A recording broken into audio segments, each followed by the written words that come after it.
ಪಂಚಾಕ್ಷರಿ ಗವಾಯಿಗೆ ಯಾರ್ಯಾರು ಕರ್ನಾಟಕದೊಳಗೆ ಬಹಳ ಚಲೋ ಸಂಗೀತ ಕಲ್ತವ್ರು ಅದಾರ ಅವ್ರನ್ನೆಲ್ಲರನ್ನು ಕರೆಸಿ ಪಾಠ ಹೇಳಿಸ್ತಿದ್ರು ಅಜ್ಜವ್ರು.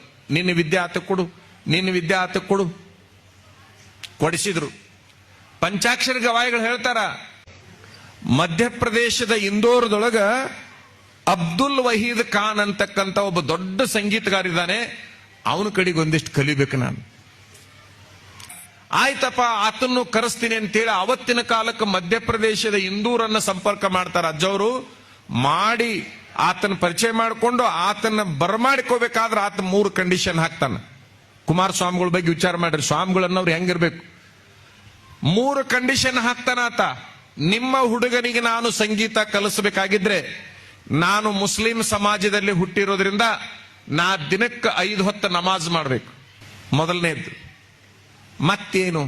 ಕುಮಾರಸ್ವಾಮಿಗಳು ಕೇಳಿದ್ರು, ನಾನು ನಿರಂತರ ಮಾಂಸಾಹಾರ ತಿಂತಕ್ಕಂಥವ, ಮುಸ್ಲಿಂನಾಗಿರೋದ್ರಿಂದ ನನಗೆ ಪ್ರತಿನಿತ್ಯ ಮಾಂಸಾಹಾರದ ಊಟ ಬೇಕು. ಮತ್ತೇನು ಅಂದ್ರು, 1 ತಿಂಗಳಿಗೆ ನನ್ನ ಪಗಾರ 200 ರೂಪಾಯಿ. 200 ರೂಪಾಯಿ ಪಗಾರ ಕೊಡ್ತೀರಾ ಅಂತಂದಾಗ ಅಜ್ಜವರು ಸ್ವಲ್ಪ ಇವನು 3 ಹೆಚ್ಚು ಕಡಿಮೆ ಮಾಡುನು ಅಂತಂದ್ರು. ಅವ್ರು ಹೆಂಗ್ ಹೆಚ್ಚು ಕಡಿಮೆ ಮಾಡೋದು? ಏನಿಲ್ಲಪ್ಪ, ಪಂಚಾಕ್ಷರಿಗೆ